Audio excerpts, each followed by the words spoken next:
All right, welcome everyone. Today we are going to watch a demonstration about creating our abstract textured vessels.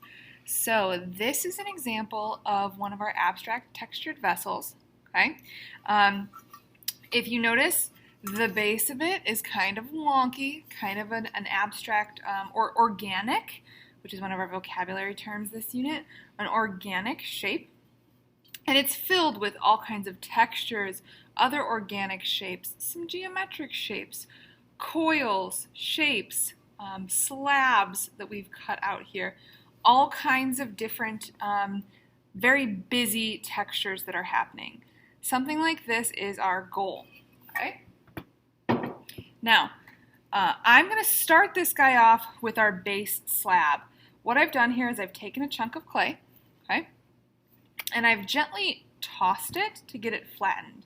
Now, strength is not the most important thing here, okay? What's more important is when I throw it, I'm actually kind of throwing it forward a little bit. When it slides forward, it flattens. So I'm not going to be putting a lot of power into it necessarily. It's more about the angle of how I throw it. If this isn't working for you, you always have some rolling pins. This is a thin one, some of you have some thick ones.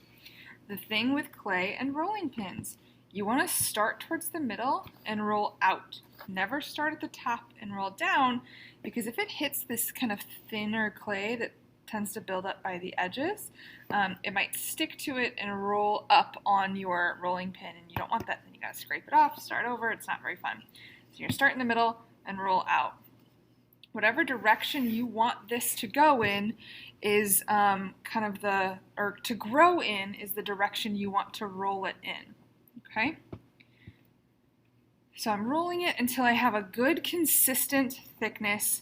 I'm not going to put too much pressure in one spot because I'll end up with a flat spot or a low spot. I'm going to frequently adjust the angle that I'm rolling at so that it grows kind of evenly in the directions that I need it to grow in, okay? And then once I have it at about 3/8 of an inch thick, maybe slightly closer to 1/4 of an inch thick, not too thin, not too thick, I'm good to go. The next decision here is completely up to you. You have the choice to decide what shape you want the base of this slab vessel to be, this vase, this vessel. It's up to you, but you want it to be slightly smaller than your hand. So I've rolled out a slab that's bigger than my hand. I can then take a tool and cut it into the shape that I want it. You can use a fettling knife for this. You could use a needle tool for this. You can use lots and lots of different tools for this, this piece. If you're working at home, you should have some kind of plastic tool that will also work. So I'm thinking organic shape. Okay, I'm going to trim more of that off. All right. That's probably good. So about slightly smaller than my hand. Okay. So once I've got this part done, the next part is pretty simple. This is a project that doesn't take a lot of forethought or pre-planning, but instead is going to take a lot of kind of decision making along the way. So I've got lots of clay here.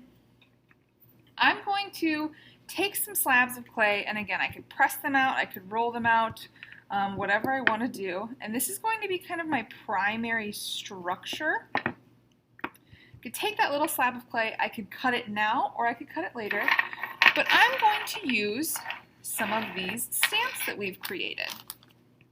You guys will have all of the stamps that your class created, as well as stamps that were created in previous classes, previous years.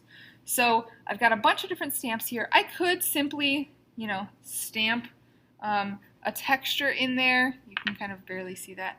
I could stamp my texture in there and just use that piece, or I could use this texture, this stamp, to kind of create a pattern. And that would be That'd be pretty fun too. This is a nice geometric shape that's going on my stamp here. So I can create a fun little pattern with this. Now for the very first couple of slabs, I want to at least have a flat spot. Essentially what I'm going to do with this is I'm going to build these slabs up as my wall around my slab here. So I'm going to go all the way around, layering up different slabs. For right now, I'm just going to kind of set this guy here until he has a friend to connect to. Then I'm going to score and slip. So I've got all these slab pieces. I can use any kinds of stamps that I want. I could layer them, but we want the texture on it because we're going to glaze these in a way that accentuates the texture. We talked about a few different ways to do that in the last glazing video.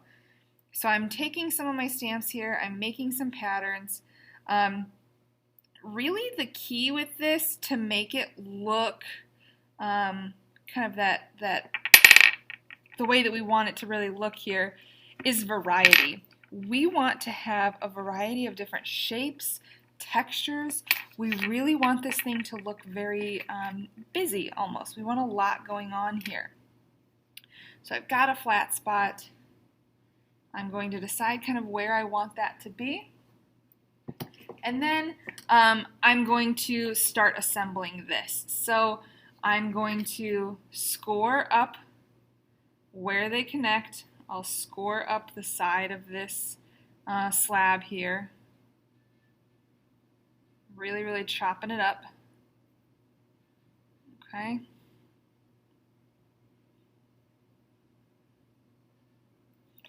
I'm going to score this guy. And then I'm going to use slip and attach it just like normal. But I'm going to do an extra little step here to make sure that they really, really stick together. And also to make sure I don't have any holes in it. We want this to be a functional vase. So we want this to be able to hold water. If there's a big old gap in here, it's not going to work well. So I'm going to, while it is flat on my canvas, I'm going to press this side in here. We call this method a soft slab construction because we don't let the slabs harden up. Later on, we're going to do a rigid slab construction where we let these slabs kind of get a little rigid and assemble them more like we might assemble something that was made out of wood. So I've got these here, and what I'm going to do next is I'm going to take some soft clay, some really soft clay. I'm going to kind of make a little coil. It can be lumpy, it can be bumpy, it doesn't have to be perfect. And I'm going to take that coil and lay it kind of in the crevice here, if you guys can see that. I'm going to lay it in the crevice and take my finger or a tool and I'm going to smooth it until there is no seam left. I'm supporting on the outside so that it can't push out, and I'm just kind of gently smoothing it out. If you need to use a tool for this, you can use a tool, but my goal is to get rid of the seam that's there so it is seamless. Okay? I press that in all the way down, all the way around. I would also make sure on the inside of these two slabs to smooth this connection. Okay, so not only, well, I didn't, but I should have put slip there. Not only would I have slip there, but I'm also connecting the clay. I'm getting rid of the seam. I'm making sure that they are bonded together well. Okay? My clay's a little dry here, but it's a little softer. So I'm pressing clay into that seam, always supporting on the outside, and blending everything together on the inside. This is a great way to make sure that everything's going to stay together well, and also to fill any holes, any gaps, any spaces where water might be able to seep out later on. So on the inside of these pieces, they are solid, they are smooth, they are connected, but on the outside, they feel separate and disconnected. Okay?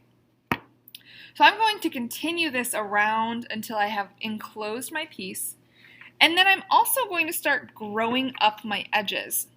So I've I'll take some clay here, some nice soft clay. I could flatten it out and stamp anything that I want into there to get that texture again. If you don't like one of the stamps that we have either, you could find other things around you to stamp into them. But everything we want on this, we want it to feel very textured, very organic. Okay, so I've trimmed my edges here. They're nice and clean, nice and smooth. I could take the time to clean up those edges too.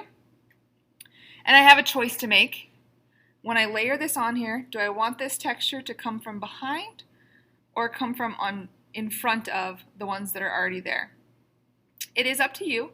We do eventually want this vase to narrow a little bit, okay?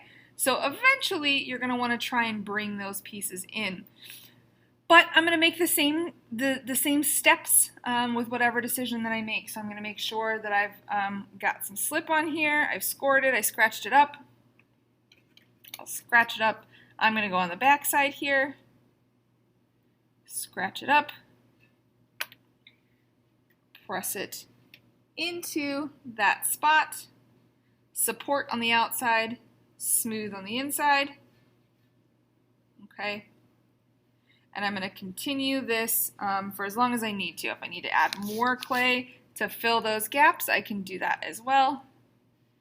But it's going to be smooth and seamless and completely solid on the inside while it's textured and organic on the outside.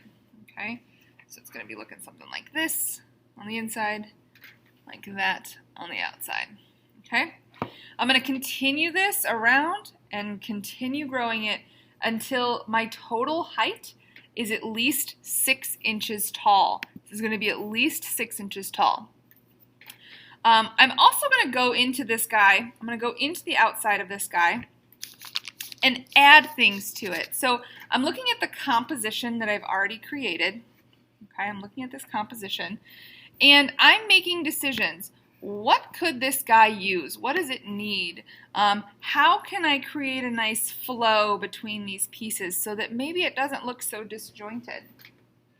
Some of the ways that you can do that are by adding little additional things on the surface, little designs like these. Other ways you can do it is by adding coils to the surface. Okay. So what we want to do here is fill out the surface of this guy with decorations and decorative elements. I'm looking at the composition and trying to decide what it kind of needs. So I might take something like this and fill in that space where they meet.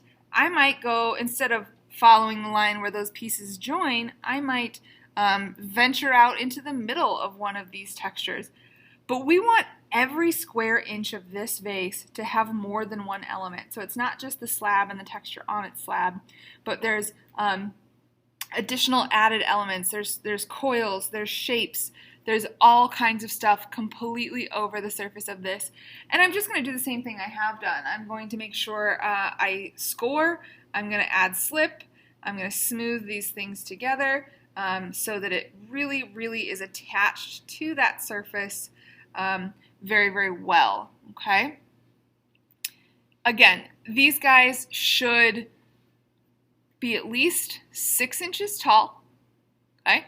They should taper as it comes up, and they should have variety in the shapes that are used as well as the textures that are used, okay? So that we have a really nice, varied, organic vase that kind of just grows and continues naturally, okay? As you're going, be sure to fill any cracks and crevices that you might have with clay so that this is a solid, completely solid piece, all right? Hopefully that is clear. Those instructions work well for you. If you want to use your name stamp, this point, when you first get that slab going, is probably a good place to do it because this clay is nice and soft. So you would flip this slab over, stamp your name into the bottom of it, and be able to continue. You could also stamp on the inside on the bottom, and that would work well too. The tapered top, you don't want to get too tiny. You want to be able to put stuff in it, so consider the size pretty carefully as you continue with that. Fortunately, since this is a soft slab method, it will be pretty malleable for a long time. Okay, this is a project that we should expect to take us several class periods because we are building a large form. If you run out of clay, that is okay. We will get you more clay, I promise. All right, have a great day, guys. Happy making!